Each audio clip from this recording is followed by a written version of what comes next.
Hey юу яцхан үзэгчтэй би YouTuber News Sapkan Монголын хип-хопын 7 хоногийн товчтой мэдээлэл хүрэхэд та бүхэндээ бэлэн боллоо. Ярих сэдв олон байна. Олон юмараад явах вэ? Шууд эхний сэдвтэ орцгоё. За эхний сэдв бол Бэ Тамиртай холбогдож байгаа Бэ Тамирын энэ Instagram story өнгөрсөн 7 хоногт баггүй олон хүний анхаарлыг татсан. Нэг л их дуу шинжээч пиццаа нар ийм байна, тийм байна. Хоорондоо адилхан байна энэ төр. Өөр хүн очиод сонсолдоо эсвэл нүүрэн дээр ирээд try me please. Би та нар хачин шээснүүдэд дуу зориулж хийгээгүй. Өөршгөө адилхан зүйлс туулсан, адилхан сонирхолтой хамуудаа л дуу хийж эхэлсэн болохоос анханасаа ийм олон пиццаа сонсно гэж огт төсөөлөөгүй баярлалаа. Би хийдгээ хийсээр л байх болно. Ирж намайг оролдож дууны шин сэдв болооч please. Би тэглээч дуу хийгээд мөнгө олдоггүй лалруудаа. Хинд чинч зориулж юм хийхгүй. I live this shit. Дэмждэг бүх найзууд хамуудаа угаасаа love, respect always. Гэхдээ олон нийтэд хэлэхэд бол төвмээ шүү. Та нар намайг тэжээсэн юм уу? Би наадам хүүхдийн баяраар чин дуулаад улсаас чин мөнгө аваад байна уу? Угаасаа хизээж тэхгүй. I get my own money bitch. Бусад стандар шиг чин би алиалагч биш. Би дуучин болж огт амьдрах гээгүй байна. Зүгээр дуртай болохоор урлаг хийдэг болохоос халтуур хийх гэж хийсэн нэг ч юм алга шээснүүдэ. Дуу хөгжмөд мөнгө өрсөн болохоос олсон юм бол нээх алга. Тэгэхээр үзэгчид энэ төр бүгсэндөө чих. Дуртай бол сонс, дургүй бол тэгэд бусд нь жүжигчтэй сонsolтоо. Дан худ пиццаанаар сонссоор байгаад андуураа шагаад. Би юу ч ярих хэрэггүй, мэдэх нь мэднэ. Лалрууд бол ихэнх нь худлаа жүжиг стандар штэ. Нэг л их кул болох гэсэн хүнд гангстэй харагдах гэсэн стандар лол. Плют крипүдж байх шиг. Ихэнх шээснүүдэд та нар зүгээр шээс алдхаа мэдхүү. Бүр шээн тэхүү та нар лол. Би нөх лаг юм байхгүй. Зүгээр л нэг жирийн хүн. Гэхдээ яа, this is for real. За Бэ Тамирын хувьд бол энэ 7 хоногт иймэрхүү Instagram story хийсэн. Тэгээд маш олон хүмүүстэй маш олон үнцгээс энэ Instagram story-г нь тайлбарлаж хүлээж авч байна л да. Бэ Тамирын энэ Instagram story-нууд хувьд бол Facebook group дээр таарсан байсан те ерөнхийдөө Монголын хип-хоп сонирхогч. За энэ залуусын хувьд бол Бэ Тамирыг үнэхээр буруу хандлага гаргаж байна. Аль эсвэл нөгөө тал нь бол ерөнхийдөө те за Бэ Тамир real биш те угаасаа л урлагаас мөнгө олох гэж хийгээгүй штэ. Угаасаа тэр урлагт мөнгө төлж байгаа. Тийм учраас нэг тийм Бэ Тамирын буруу байхгүй. За нэг иймэрхүү хоёр талтай байгаа. Харин сонсогч үзэгч та Бэ Тамирын энэ сторийн талаар яг юу гэж бодож байна? Бэ Тамирын зөв үү аль эсвэл буруу юу те? Ерөнхийдөө яг энэ үдл энэ стори энэ мэдээллийг нь яг юу гэж бодож байна?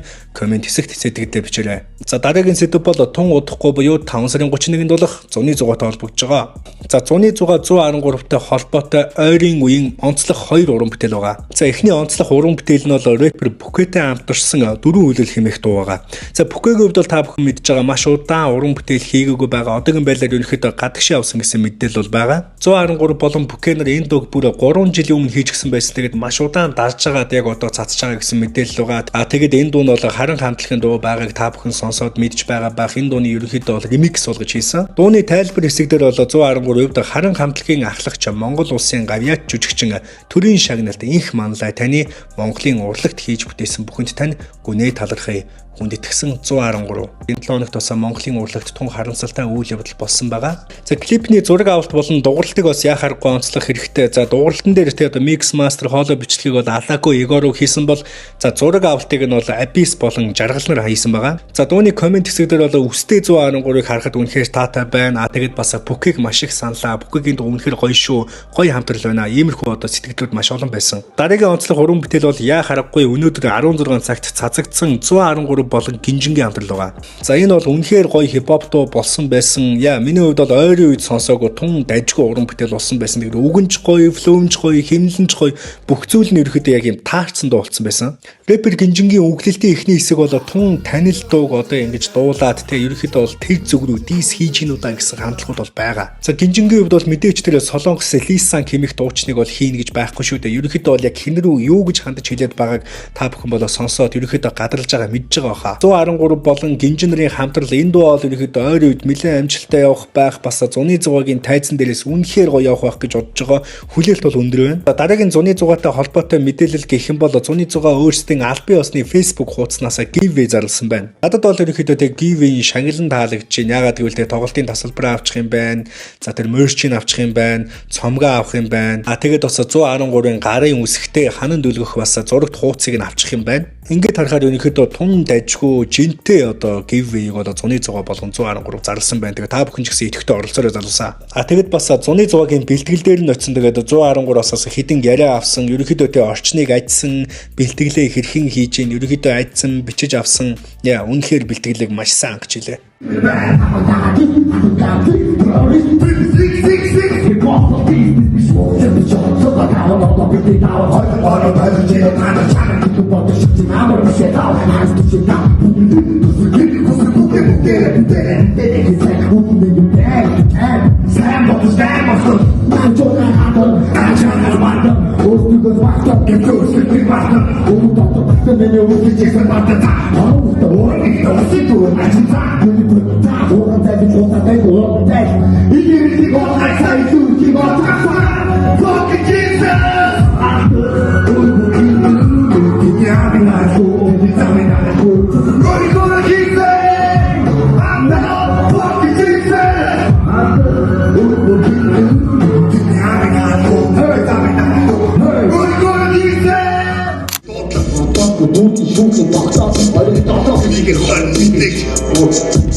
Шогийн дараатай чимээсэн суралтай.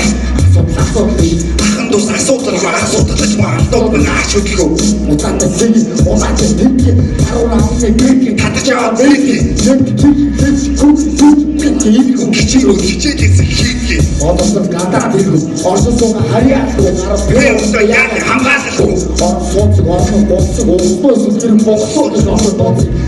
Суар бүр хавтны хоос бичсэн дэг өөр сайк мьюзик. Мотор асууж бочаага тоо. Энэ хогото гормонд хортор салаа. Эцэст нь хандаж хэлэхэд залуусаа та бүхэн зуны зугаа шоу тоглолтын тасалбарыг Shopee-ийн мэн болон J95-ын Монгол дахь бүх салбараар худалдаа авах боломжтой. Энгийн нэг хүний тикетний үнэ 69,000 төгрөг бол нэг хүний VIP тасалбарын үнэ 500,000 төгрөг. Тасалбараа аваагүй бол яараараа залуусаа зуны хамгийн зугаатай шоунаас хоцорвоо. 113 үнэхээр галт төмрийг 5 сарын 31-нд асаах болно. За дараагийн сэдэв бол өмнөх базаан дээр ярьсан тэгээд KTV-тэй холбогдож байгаа. Ерөнхийдөө KTV өвдөлтөд 10,000 оймс зараад нэг аздын шалгаруулад 36 сая төгрөг өгөх гээд байгаа шүү дээ. Тэгээд Instagram руу би бичиж асуулаа. Нөгөө 10,000 оймс чинь те юу болж гинөө? Хэдэн зарагдсан бэ? Нөгөө аздангаа яг хизээ шалгаруулах гээд байна вэ гэд нэг сураг ажиг тавилаа. Хай сайн нөхөө. Одоогоор 1000 орчим зарагдсан байгаа. 6 сард хүлээд дуусчих байх гэж хараад байгаа. Маргаашнаас жаахан маркетинг хийнэ.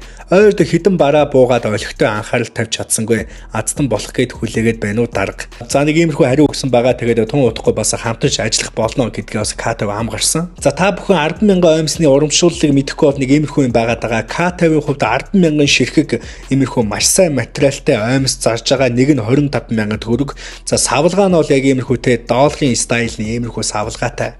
Оймсны үн нь бол 25,000 төгрөг. Тэгээд хүргэлтийн 7,500 гэж байгаа. Миний хувьд бол өмнө 7 хоногт тэр оймсыг нь аваад өмссөн. Тэгээд одоо ч гэсэн өмссөн байна. Ерөөсөө чийг татахгүй айгүй гоё агаар нэвтэрдэг тун дайжгүй санагцсан. Материал бол айгүй сайтай. KTV-ийн хувьд бол 10,000 оймс зарж дуусгаад тэгээд ердөө цорын ганц ялагчийг 36 сая төгрөгөөр шагнах гэдэг иймэрхүү шагналт оймсны худалдаа явуулж байгаа. Тэгээд ерөнхийдөө бол тэ нэг оймс аваад 36 сая төгрөг хожно гэдэг бол үнэхээр боломж. Одоо Монголд мэдхгүй Iris монголчууд ч өөрөө 100 сая төгрөгийн үндэсний хэмжээний шоу байж 100 сая төгрөг өгдөг. Тэгэхэд зүгээр тэ KTV гэдэг брэнд оймс зараад тэгээд оймс авсныхын төлөө 36 сая төгрөг. Үнэхээр гайхалтай. За KTV-тэй холбоотой иймэрхүү сонирхолчгаар мэдээлэл бас өнгөрсөн 2-7 хоногт гарлаа. Тэгээд залуусаа оймс аваагүй бол оймс аваараа яараараа. Тэгээд гоё ч оймс байлээ. Тэгээд 36 сая төгрөг нийцэн болоо. За дараагийн сэдэв бол татарын мөг яхад холбогдож байгаа. Түүнтэй холбоотой иймэрхүү нэгэн мэдээлэл папараццигийн мен дээр тавигдсан. Татар хамтлагийн дуучин Дэ Мөнх Чулуун нэрээ өөрчилж Дэ Мөнх Чулуун татар болгон улсын бүртгэлийн ерөнхий газарт бүртгүүлжээ. Энэ тухайга тэрбээр энэ өдөр дугрын Мөнх Чулуун нэр дээрээ өөрийн нийгмийн овог болох татар нэрээ улсын бүртгэл бүртгүүлж дугрын Мөнх Чулуун татар болголоо. Бидний дууг дэмждэг бидэнтэй хамт байдаг та бүхэндээ баярлалаа. Их зүйлийг хийж бусдын хайрыг хүндэлж авна гэжээ. За тэгээд татар хамтлагийн Мөнх Чулуун ах маань бол нэрээ сольсон тухай папарац цэгийн нэг иймэрхүү мэдээлэл оруулсан бол TV5 бүр рил мэдээлэл оруулсан байгаа. Өчигдөр буюу 5 дугаар сарын 8-ны өдөр татар хамтлагийн рэпер Мөнх Чулуун өөрийн нэрээ Мөнх Чулуун татар болгож байгаагаа аль биесээр олон нийтэд зарлаа. Энэ тухайга тэрээр энэ өдөр дугрын Мөнх Чулуун нэр дээрээ өөрийн нийгмийн овог болох татар нэрээ улсын бүртгэл бүртгүүлж дугрын Мөнх Чулуун татар болголоо. Бидний дууг дэмждэг бидэнтэй хамт байдаг та бүхэнд баярлалаа. Их зүйлийг хийж бүтээж бусдын хайрыг хүндэлж явна хэмээн бичжээ. Ийхүү өөрийн нэрээ хийж байгаа ажилтайгаа холбон сольсон олонний танил хүмүүсийн нэгээр мөгийн нэрлэгдэж байна.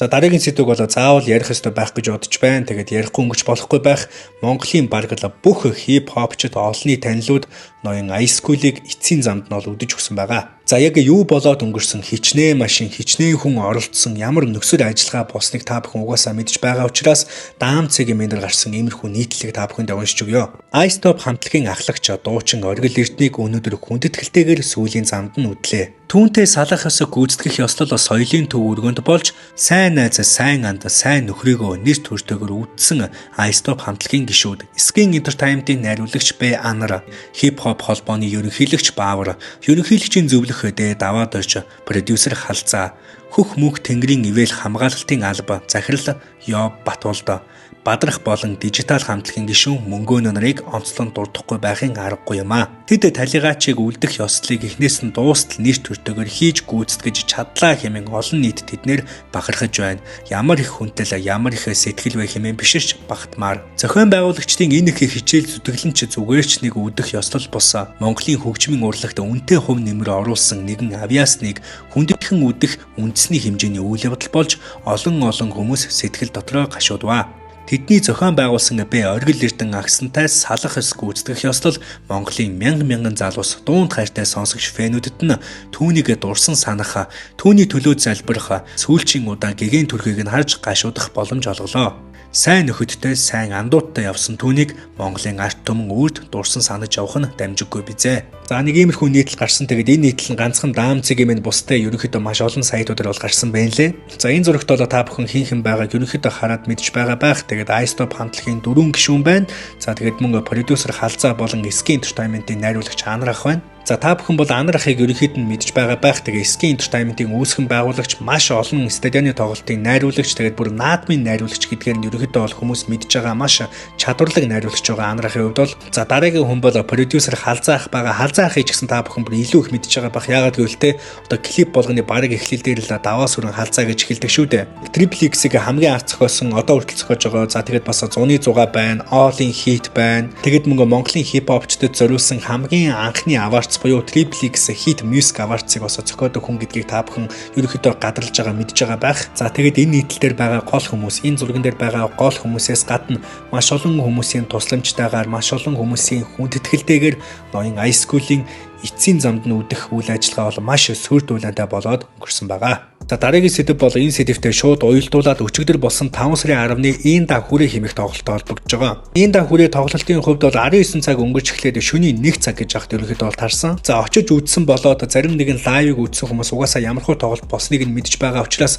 тоглолтоос яг онцлох моментууд нь юу болсон бэ? За энийг шууд хэдүүлээ яриа явчих. За тоглолтын хамгийн онцлог момент бол яа харахгүй Ice Top-ийн Бог ах байсан. Тэгээд Бог ах болон Ice Top-ийнхэнтэй одоо хоёр найздаа хүндлэлийг маш ихээр үзүүлсэн. Тэгэд мөн Ice Top-ийн тоглолт 8 сарын 9 аль эсвэл 8 сарын 16-нд болно гэдгийг нь бол албан ёсоор зарласан байгаа. Тэгээд 5 сарын 10-ны ийн да хүрээх хэмээх тоглолт дуусгаад тун удахгүй бид нэр одоо бэлтгэлдээ ороод 8 сард тоглолтоо хийнэ гэдэг албан ёсны мэдээллийг Бог ах бол хийсэн байгаа. Өнөөдрийн таавын хоёр найзгаа санал дуусах сайхан зүйлүүдийг яахыг хүсэж байна. Манай хамтлагийн босс Оргил маань хэлдэг байсан нэг үгийг би дахин хэлье. Сайн мужууд хэдий олон байдагч сайн тонаас нь онцлогыг хичээх хүмүүсээ За тэгвэл хагийн авчаа 2028 онд бидний энэ дуунуудыг цацаараа гэсэн тийм захиас байдаг. Тэрэн дээр тэр замгийн нэр бол цус ордог үед цусаар өдөвч оройдохгүй гэж хэлсэн байдаг.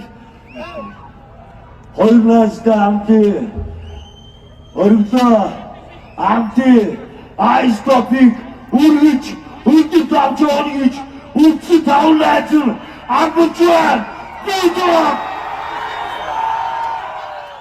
Бусад нь бол мэдээж ойлгомжтой. Зантахын хувьд бол хийт синглүүдээ дуусан. Тэгэд мөн тэ Джейсон Бабер гэдэг ерөөхдөө Ladies Only тонотынхнаар бас гарч иж дуугаа дуусан. Рэпер Гинжингийн хувьд одоо тоглолтыг эхлүүлсэн, өөрийнхөө хийт синглүүдийг дуулсан. Fla болон тэ Mrs. M одоо лойжсан хамтлагтайгаа бас дуунуудаа дуулсан. Богийн ахын хувьд бол арай өөрөө бүх дуугаа амьд хөгжмөөр явсан. Тэгээд Ice-Top-ын гарч ирээд бүр илүү тоглолтын хэмнэлэгтэй илүү гоё тийм хайраар дүүргэсэн. Үнэхээр гоё байсан Ice-Top-ын. 2 жил дараалан маш том тоглолт хийж байгаа хоёр артистаа бол онцлохгүй байхын аргагүй. Энэ нь бол яах аргагүй рэпер Десант болон рэпер Гинжин. Монгол шиг хэмжээний иймэрхүү жижиг зах зээл дээр, иймэрхүү жижигхэн мөнгө эргэлддэг зах зээл дээр 2 жил дараалан маш том тоглолт хийдэг бол үнэхээр амаргүй. Тэд нар бол үнэхээр шилтгэн байсан гэсэн үг. За тэгээд өчигдөр болоод өнгөрсөн энэ да хүрэх хэмээх тоглолттой холбоотой мэдээллүүд иймэрхүү байна. Энэхүү бичлэгийг олон улсын бооцооны сайт OneXBet хамтран үргэж байна. Хэрв та 21 болон түүнээс дээш настай бол тайлбар хэсэгт байгаа линкээр бүртгүүлэн ороод өөрийн мэдээллийг үүсгэн NewsSack гэсэн промо кодыг ашиглан анхны депозитдоо 100% бонус аваарай. Өнөөдрийн бичлэгний хамгийн сүүлийн сэдэв рэпер Lil Toggyтэй холбогдож байгаа. 4 хоногийн өмнө рэпер Lil Toggyгийн Албан ёсны YouTube чаналаас Ямар байна гэдэг нэртэй цоо шинэхэн мьюзик видео цацагдсан. За уг дуугаа сонсоод үзэнгүүт маш гоё дуу болсон байсан. Тэгээд бас дууны сэтгэл хэсгийг бас онцлох нь зүйтэй. Үүнийг хийж байгаа найз нөхдүүд нь үнэхээр респект шүү brothers. Яг л амьд сэрүүн уран бүтээлийг хийж байгаа юм шиг. Rest in peace. За ерөнхийдөө яг иймэрхүү байдлаар дууны комент хэсэг бол үнэхээр аз жаргал эерэг сэтгэлдэр бол дүүрэн байсан. Дуун ч үнэхээр бас гоё эерэг дуу болсон байсан. За тэгээд энэ удаагийн бичлэг маань үүгээр өндөрлөж байна. Залуусаа та бүхэн манай суугтаа subscribe дараагүй бол та бүхэн subscribe дараарай. Бичлэг таалагдсан бол лайк дараарай. Дараагийн бичлэгээр уулзцгаая. Түр баяр та.